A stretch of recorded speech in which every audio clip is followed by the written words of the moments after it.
Hagane. Now, this is a band who I know a lot of people, especially in my Discord community, are big into. They went away.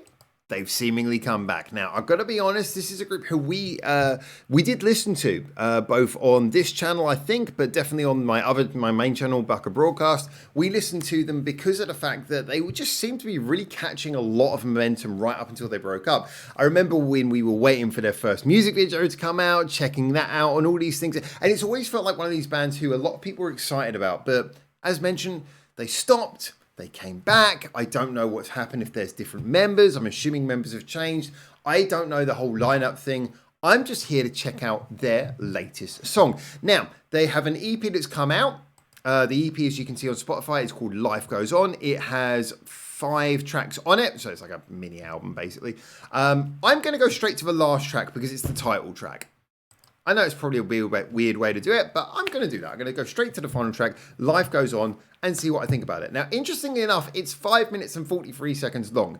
So, I'm going to throw one thing in here. When it comes to Hagane songs, I think they are very good at doing high-impact, fun rock songs, but one of the things that always kind of caught me off guard slightly with their music, and I thought this very much about their most famous song, Supervillain, as well, is that I love songs with really good bridges.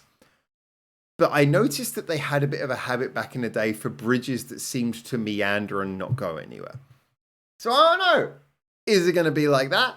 Is it going to be something where it's going to feel tight? Is it going to be 5 minutes 43 of big dramatic music that pays off really well? Is it just long because it's the final track and it's a ballad? Who knows? I don't. We're about to find out. Let's jump in with Life Goes On, the last track from Life Goes On, the title track.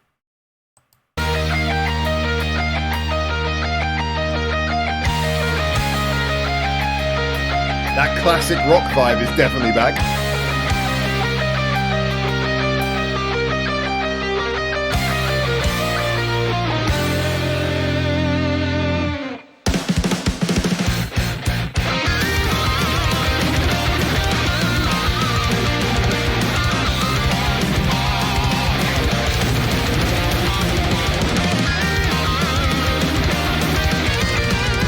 I'm loving the high energy start.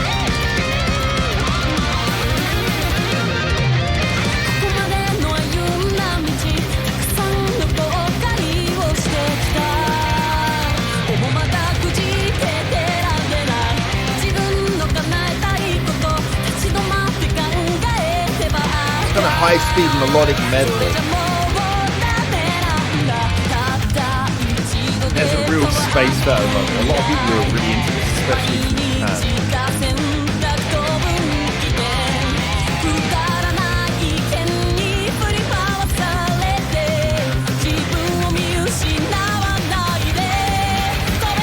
Okay. Yeah, okay. I was going to say, you want a big chorus to pay off all this energy.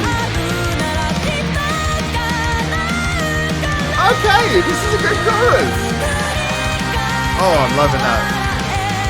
Big choral thing in the background. Get the choir in for your chorus. Yeah, I'm getting slight glory to the world. Love by Spice with that.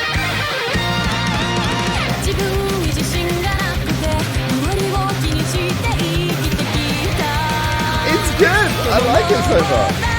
We're gonna wait for the bridge still.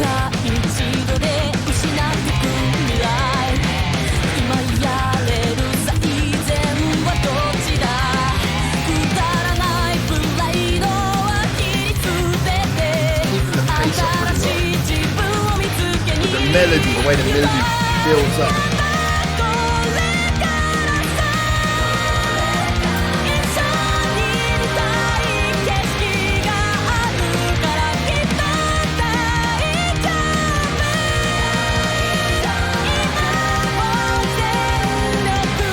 I mean, it's a good chorus anyway, but that backing vocal.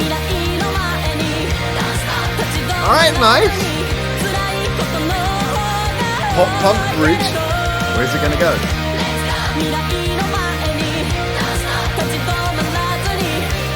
So far, I'm liking it.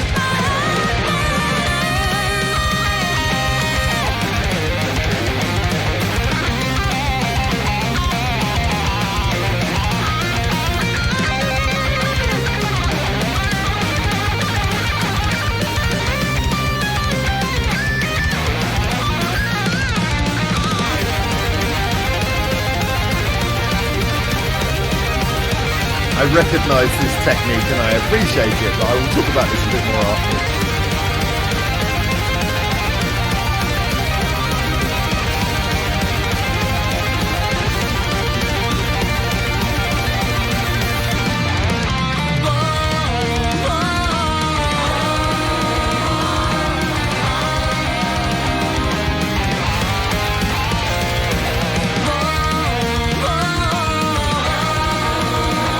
Nice re-establishing the backing vocal. We're going to build on it now, I'm guessing. Okay, pre-chorus.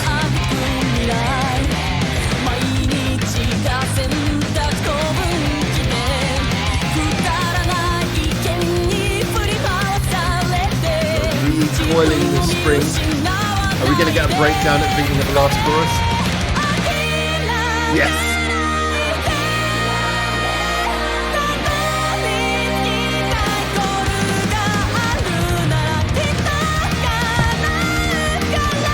That was predictable in a good kind of way. It's like, as a listener, you know what you want to happen at that moment, and it happens.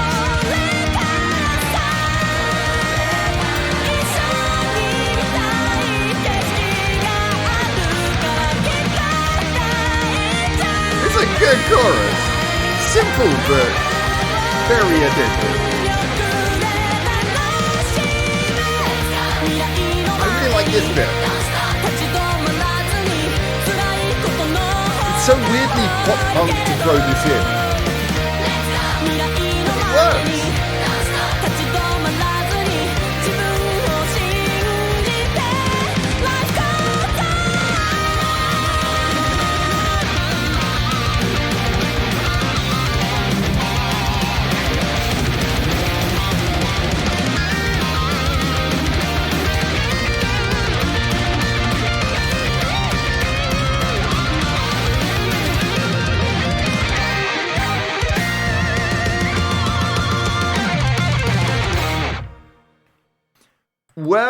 Well. I'm going to be honest. I had a certain degree of trepidation going into this. That trepidation was increased when I saw the track was nearly 6 minutes long after the things I said about previous Hagane songs sounding a little bit like they get lost in the weeds around the middle time sometimes.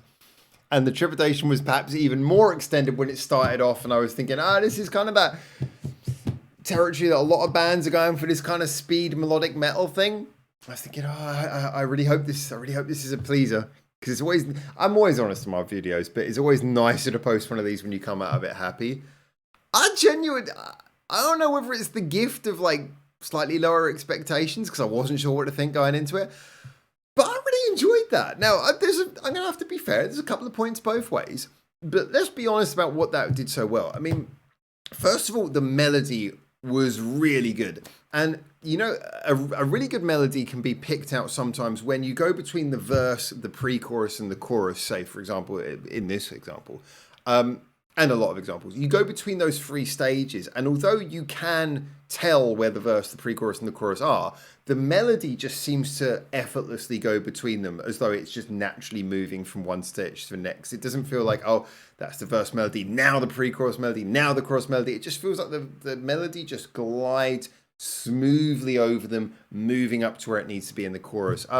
It felt like that. You know, the chorus came, it had the big blast. It was that sort of chorus that I talk about sometimes, where you want the chorus to feel like it's paying off a build-up. You have a build-up.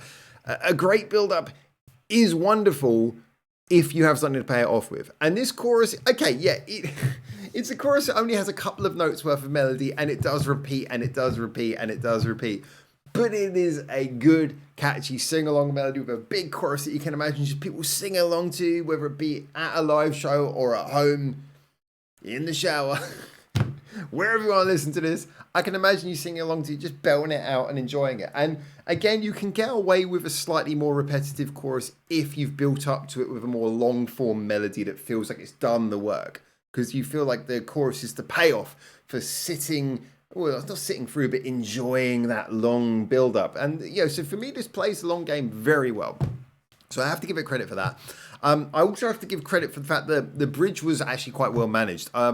I felt that it went into that sort of post-chorus bit, the "let's go" bit. That was very interesting because up until that point, the whole tone of the song was very, and I will come back to this a little bit. It had a bit of a Love Bites vibe. And again, apologies. I know this might just be one of many examples that could be quite pertinent, but I'm using this example because it's the one I'm probably most familiar with myself. It had a bit of a Love Bites vibe of being that sort of melodic, high-speed, like sort of thrashing metal, but with big vocals, and also the slightly subtextual sort of religious feel behind it, sort of like choirs, the imagery is all very sort of like heaven and angels and that kind of look to it. So it kind of had a bit of a Glory to the World vibe. And Glory to the World is my favorite Love Bite song just because I think it does all those things, that sort of high speed with the high speed metal and all that with the big vocals, but it pays off with a good chorus. And it also feels like a journey from start to end. It doesn't just feel like it's just going. It feels like it's building towards something. And this song had that as well. We had and so that post-chorus was a bit interesting because that was a very pop-punk thing, which felt, in a way, that sounds like a very out-of-place thing to put in there, but it just flowed so beautifully at the end of the chorus that, as weird as it was to hear that, it felt really good. Big chorus, and you're singing along, and then you just get the sort of raw punk emotion of "let's go." So yeah, I thought that was a nice payoff. But when we go into the bridge, which is what I wanted to mention about, we get that post-chorus, then we get the bridge that has a solo. The solo did something that, for me, I've heard best done in Glory to the World, which again is my comparison point for this. But it's the thing where you have one guitar solo, another guitar solo, and then a joint guitar solo. So it builds up by now having the sound of two guitars. But instead of playing normal solos, they're just kind of doing a repeated phrase, like an ARP sort of sound. And that sort of, then you get the feeling of guitar, and then guitars combine. And it's like they work together and they build everything up. Very simple technique, but worked beautifully here. In exactly the same way it did in Glory to the World, it must be said. But worked really nicely here, and then built up. We had a little bit of like re-establishing the melody, the backing vocals, then that breakdown, then the final chorus. It flowed really well. And again, this is the thing that I wanted to say, is that Supervillain, as mentioned, Supervillain, there's a lot of things I like about it, but I can't really re-listen to it because I feel like the middle of that song is a bit of a mess. Just my opinion. I find it kind of like it loses direction. It feels like it's going through ideas and it's not really, it feels like it gets lost. This song doesn't feel like it's got lost. Even when it takes its left and right turns, it feels like the eye is very much on the prize. It's taking you on a journey because it's building you towards that final crescendo. You know where you want to go, and you never feel like you're being sort of just taken on a ride for no reason. It all feels to the service of that final crescendo, and the final crescendo is so good. And I loved, again, including that little post-chorus right at the end, because the final chorus is so like anthemic and you want to sing along, and it's always that thing at the end of a final chorus, you've got all that pent-up energy, and then where are you going to spend it on a little bit of a punk let's go. Yeah, I thought this was stylistically, yeah, don't get me wrong, stylistically, we've heard this kind of thing before. There's nothing particularly original here. Can't deny that. Got to be honest, got to say it. Nothing particularly original here. I would even say that certain beats of it do feel very much like things we've heard in Hagane's peers. So I don't feel it felt like it was derivative of anything in a way that is a problem. It certainly feels very much of its own song, but it certainly is of a very familiar style. So if you're already into this kind of music, I think you're going to like it. If you're into things like Love Bites, that kind of thing, I think you'll definitely enjoy this. Lonesome Blue, that kind of music, you're going to enjoy this. I'm pretty sure of that. But I think they did enough to make it their own thing. It paid off with a good quality chorus. It was lively. It was fun. The post-chorus was a big giggle for me. I really enjoyed that. Put a smile on my face. Good music. I am happy to endorse this Hagane track. Yeah, I started from the end of the album, but hey, title track, what can I say? I am looking forward to checking out more of them, especially in view of this. I hope there's some variation on this album. Hagane have done some pretty different things. They've done some more contemporary sounding songs. This is a bit more old school sounding. So I'm hoping that if you guys want me to check out more of this EP or more of any of their other stuff that I might not have heard before, let me know. I'll get into it. But I'm hoping for some variation. This certainly, for what it was, though, very, very strong start. I really hope that every track at least lives up to this level of quality and this perhaps newfound focus on songs with direction. So there you go. Those are my thoughts. As always, get in the comments. Tell me what you think, especially if you're a Hagane fan. But even if you're not, let me know what you think. And until I hopefully see you very soon on the channel for the next one of these videos. For now, ciao, ciao.